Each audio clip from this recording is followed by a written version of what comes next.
Hey everybody. Yes, my name is Naaman Haig, and I'd like to take this time and this opportunity to welcome you to this session's Father's Talk. Looking forward to having this opportunity to talking to you about our topic on today. And believe it or not, it is cooperation. How important is it that we cooperate, that we work together with others?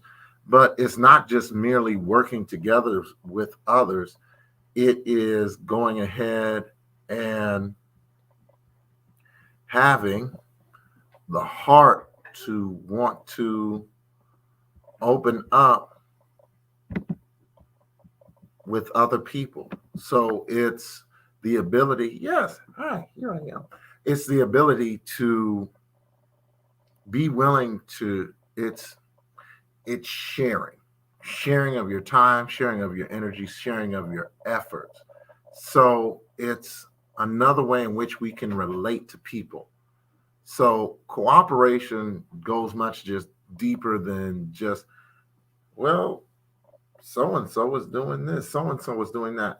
Cooperation is a mandate, especially when it comes to dealing with our families. Our ability to cooperate with others will weigh upon their hearts. And you're like, huh? What? Huh? Let's look at it like this. When you cooperate, when you spend time, when you share with your family, it's just going to open them up more to you. It's going to allow them to see new dimensions of you because one of the other aspects of cooperation is that you are, in essence, you're sacrificing your own will, your own time, your own desires to spend time with them doing that same thing or cooperating with them in an activity. So there's an old saying, um, it's actually relative to, you could say, kindergartners, caring is sharing. It's old, it's cute, simple, but it's really direct. When you care enough, you'll share. You'll share your time, you share your energy, you share, your efforts. There will be connections that you will make, intentional connections that you will make. So it becomes necessary to be willing to offer up those sacrifices, offer up your time, offer up your energy, offer up your effort. You are coming out of yourself and you're identifying, you're taking the time, the energy, and the space to identify with others. And the other thing that's going to happen is it becomes apparent. And it has to be what? It has to be intentional. So sometimes, especially for men, hold on, this may be a biggie for some of y'all men.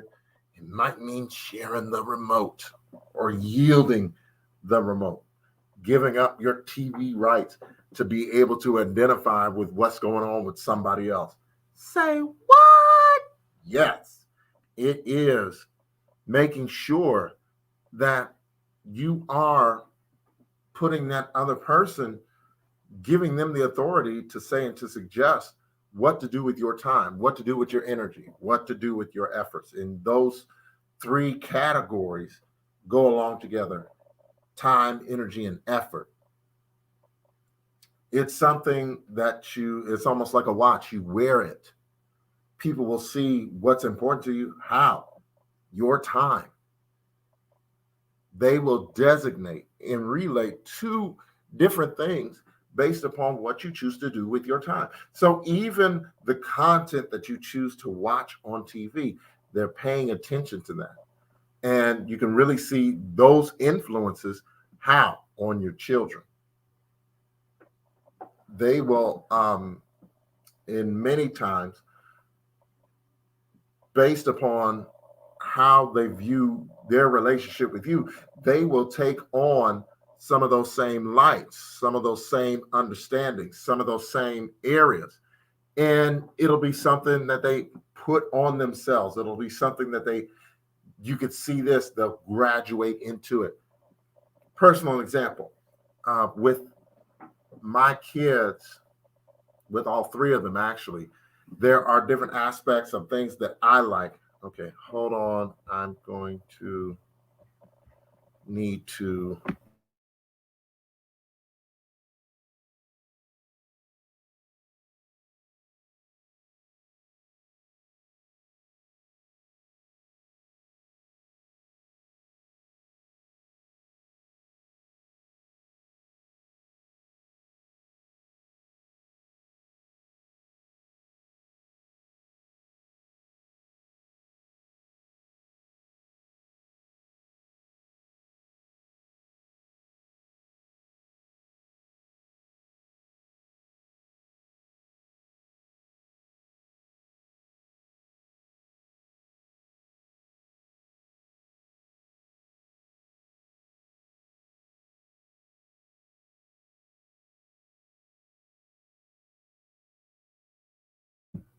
I apologize for the technical difficulty, but just had to make an adjustment here. But getting back to topic. So with my children, you can see upon them what's in me. It reflects in some of their own likes. With my oldest, his love of sport as well as his love for uh, comic book related characters, superheroes, things of that nature. It shows in him. And so they will pick up those mantles, those different items, especially and the thing is those characteristics of your actions, your behaviors, and what's in you, sometimes good or bad, you'll start to see it in your kids. And so what you have to begin to work out in them a lot of times is the same thing that's going on in you. So they have picked up on, and they readily see, and you believe it or not, they study. They study and they begin to reflect what's in you. So, what kind of influence, what kind of situation are you having with your kids? Because the same issues, matters, concerns, ordeals that are coming up in them is 9 times out of 10, especially for younger kids, going to be those influences that they picked up actually from you. Really? Really? Really? A lot of times, the things that you're struggling with in them is what they've seen and they've picked up that actually came from you. So you got a kid that watches a lot of TV. I'm gonna tell on myself. That came, I know, with my kids. That's something that came from me. Now, what typically happens with a kid takes that trait and they usually take it to the extreme. So, say you, even as a kid, you love to watch cartoons.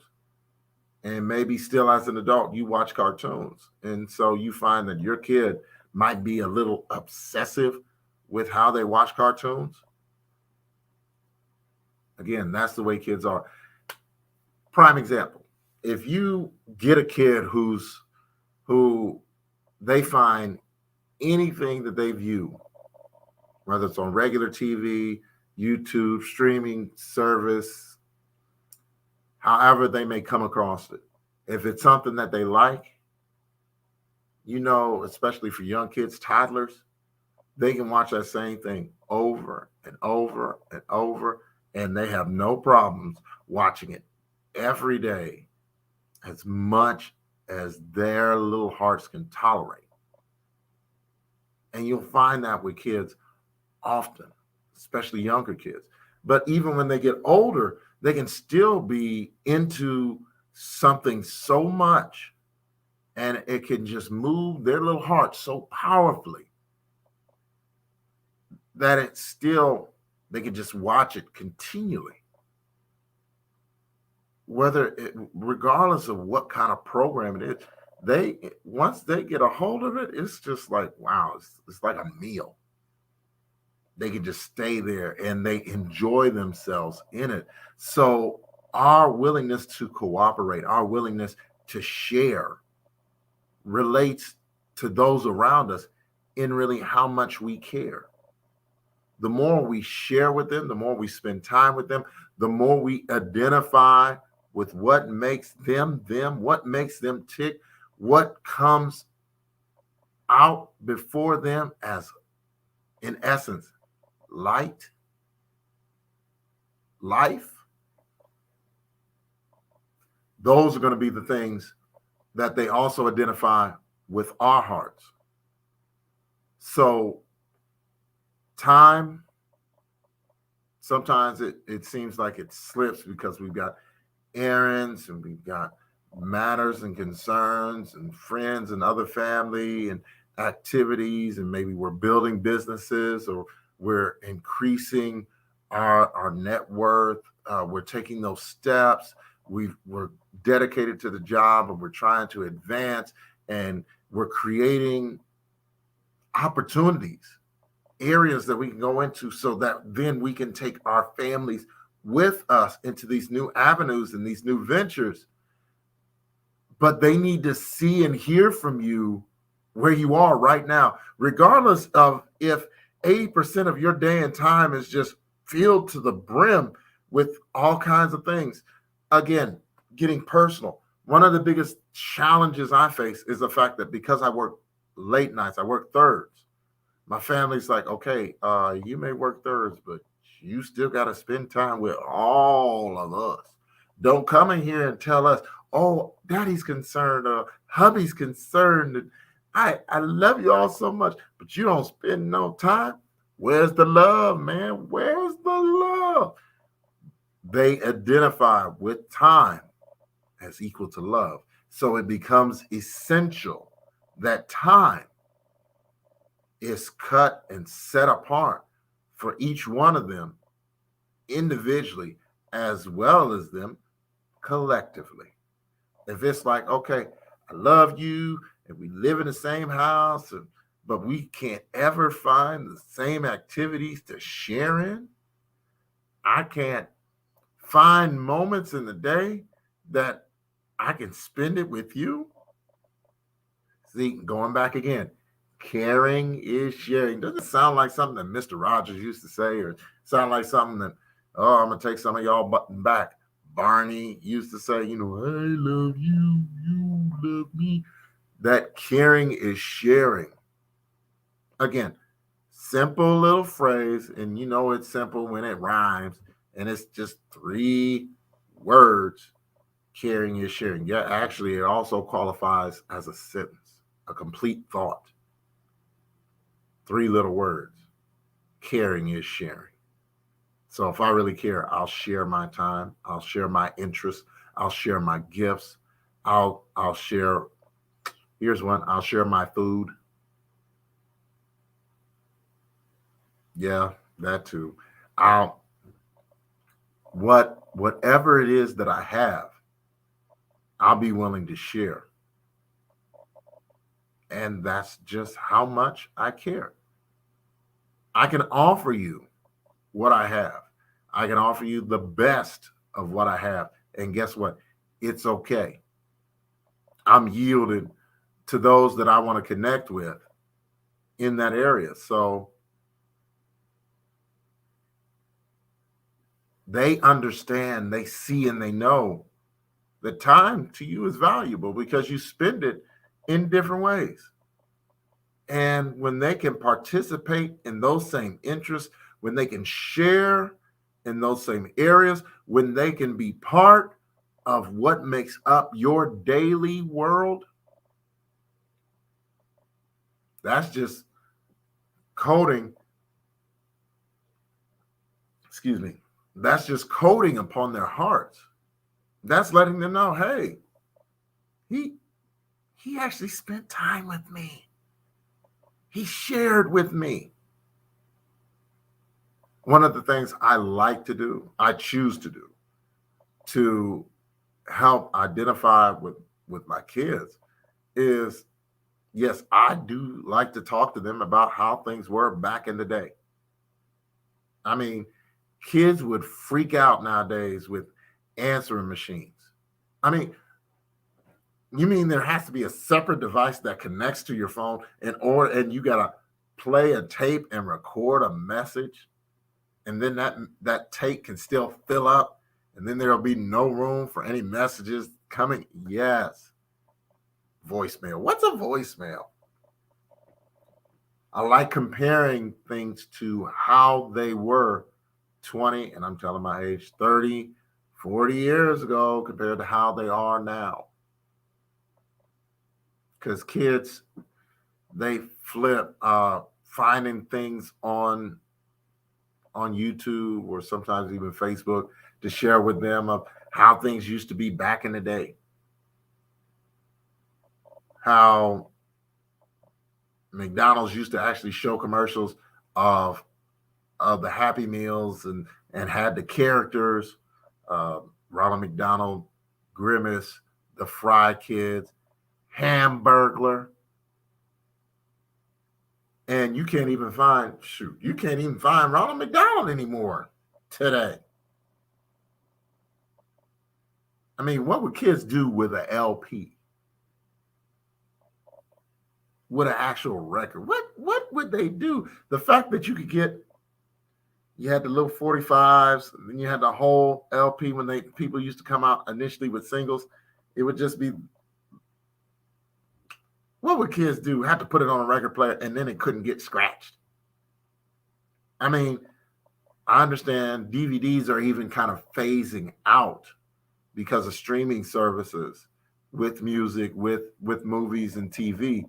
But still, could you imagine what kids would have to do with an LP?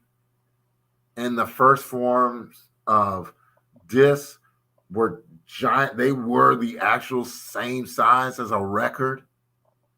A lot of people may not remember that. Shoot, VHS tapes? What? Yes, sharing with them my past is one way that I can connect with them to let them know, yes, technology has made things a lot simpler and a lot easier for you. I mean, I can actually remember when cable TV was still only 13 channels. That the cable box used to actually be, it came with a remote, but if you couldn't find the remote, you used to have to walk up to the box and push the buttons on top of the box to turn to whatever channel it was you wanted to watch.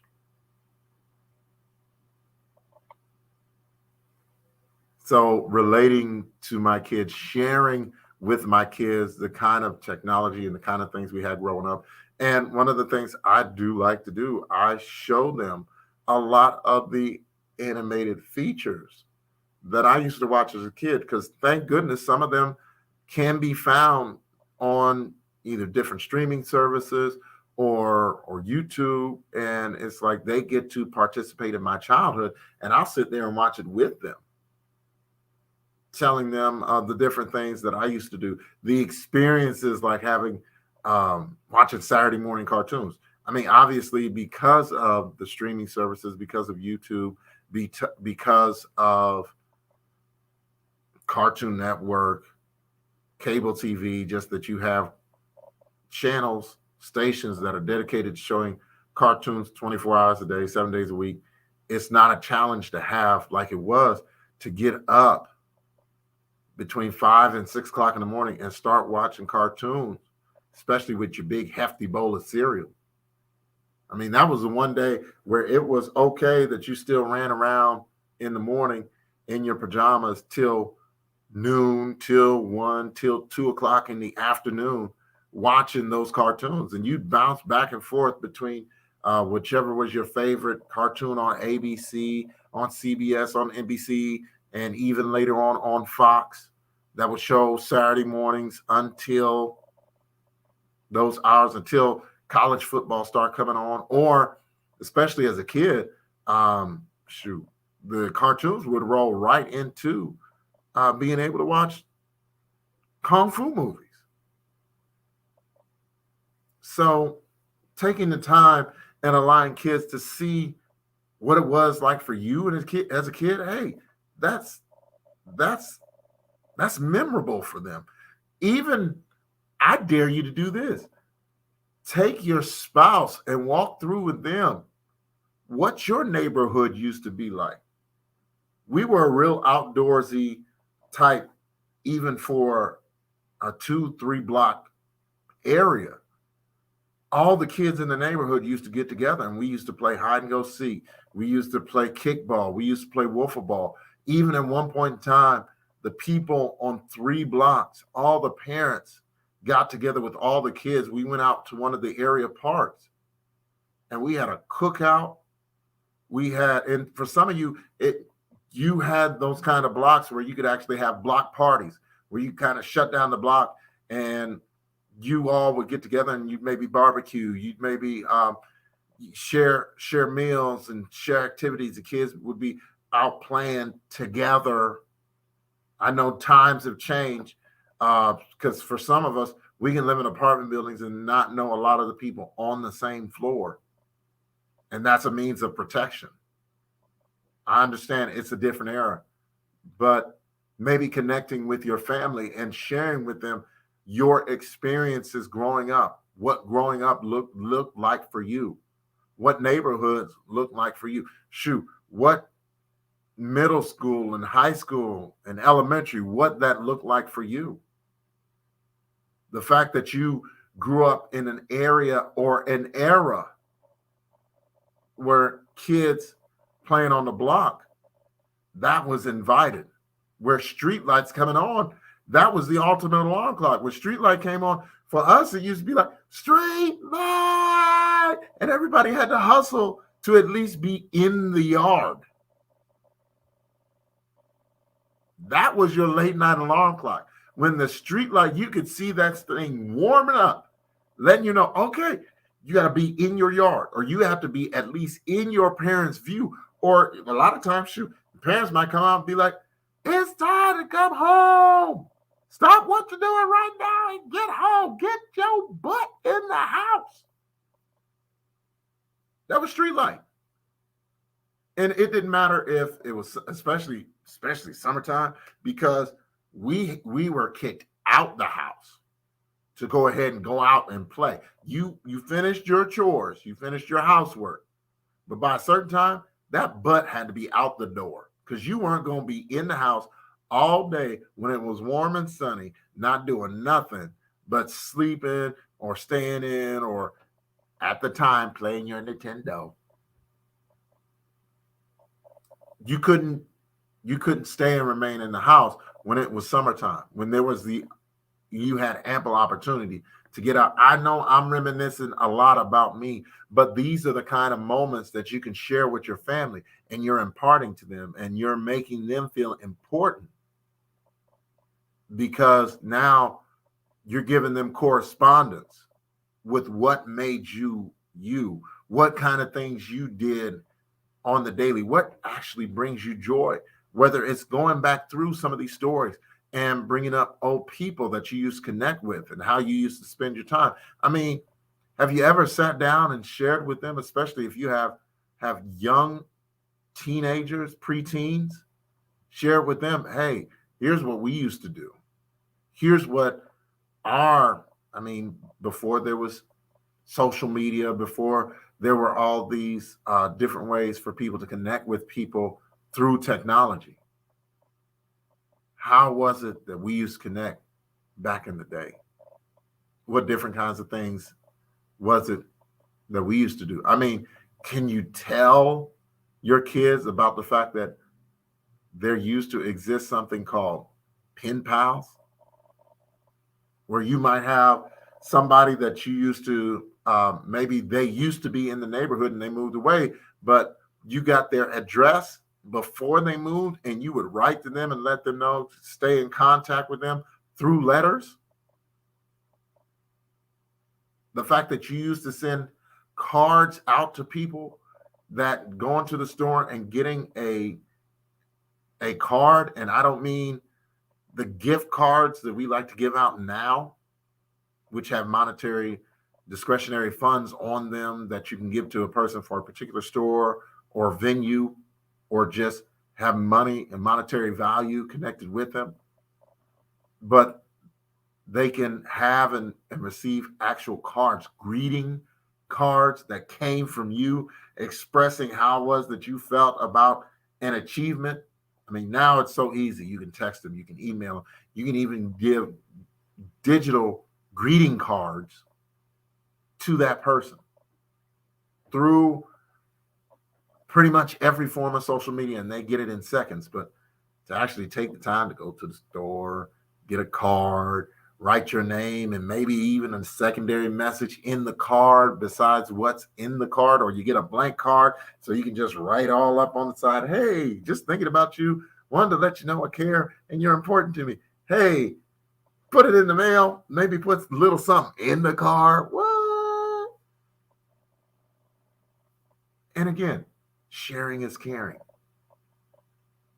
So sharing those moments, sharing those memories, sharing your heart, sharing your time, and taking the time to sit down with them. I mean, why can't story time be a story about you? Something maybe they didn't know, or even identifying, hey, maybe this area is a struggle with you because I see in you where at one point in time I dealt with this. So let me tell you, let me sit you down. Let me tell you some of what you're going through. Or even just taking the time to just organize your thoughts, but do it with them. Do it with them sitting right there. And it's like, okay, well, I know I got to work. I know I got to do, I got my honey-do list. I got my things around here I want to do. You know what? Hey, why don't you come walk with me, talk with me for a little bit? Walk with me while I cut the grass. Walk with me while I'm working on this sink. Walk with me while I'm doing clothes, doing laundry. Walk with me while I prepare this list of things that I have to go and purchase. Or, you know what? It's my turn to cook a meal.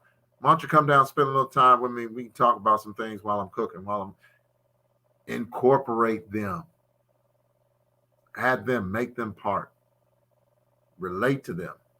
Shoot, sometimes escape with them. There are some activities that different family members may have that work as an escaping from the pressure of what they do. Because believe it or not, there's pressure in going to school. I mean, think back to when you were a kid.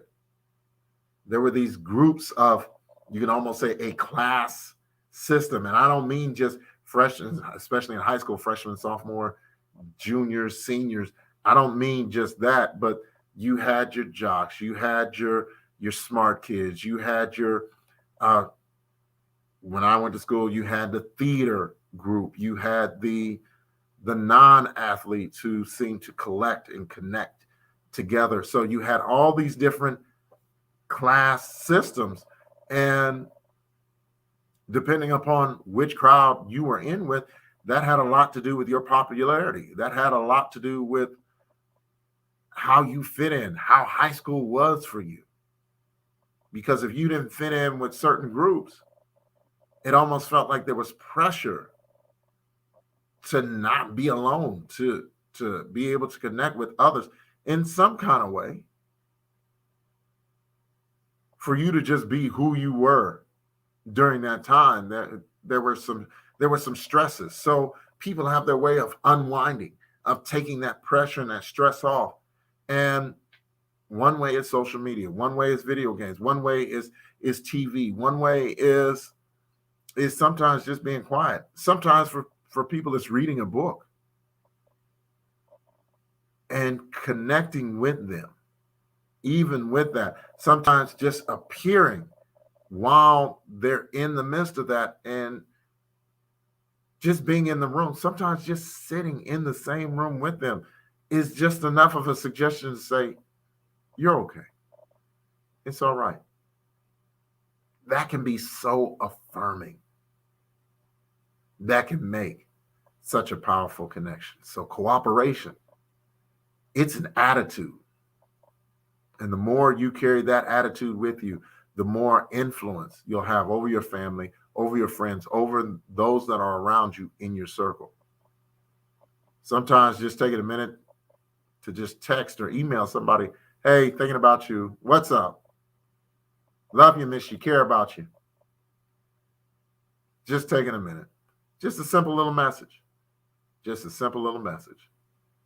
But it can mean so much. Why? Because it's coming from you. And if you hold any area or any type of significance, any type of importance to them, that's going to mean a lot. That is going to mean a lot.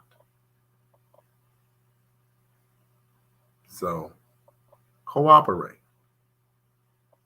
care, and share. It's your time, it's your effort, but it makes such a significant difference to others. Well, wanted to come to you with those thoughts on today, and just wanted to encourage you to keep looking up, keep looking up, keep looking up, keep looking up, keep looking up, keep looking up, keep looking up, keep looking up. Stay helpful, stay hopeful, stay loving. Because your family, your friends, your circle, they need you. They so need you. So be that peace that connects with them in aspects of their life. Don't let it just be merely words, but let them see action and activity that state and that suggest that you're thinking about them. That's that cooperation. All right. So those are my thoughts to share with you on today, and want you to just enjoy your weekend. Really significantly enjoy your weekend. Have such a great weekend that you know what? Their heart is moved because you had a good time this weekend. So yes, I'm saying enjoy yourself. Enjoy yourself. Let that joy pour out of your heart and let other people see it. Let them see smiles upon your face. Purpose that they see you happy and joyful somewhere over the course of this weekend. All right. Well, love you. Looking forward to hearing how. And let me just also offer this. If you hear some content, if there's something that's being shared, mentioned, or spoken of on here, and it really touches you, encourages you, and helps you, let me know. Let me know. Send me some feedback. And let me know if this is encouraging, if it's helping, if it's reaching you or helping you reach and connect with those around you in any way, shape, or form. Would really love to hear about it. All right. Until next time, keep moving forward. And this has been Father's Talk. I'll see you next time. Bye.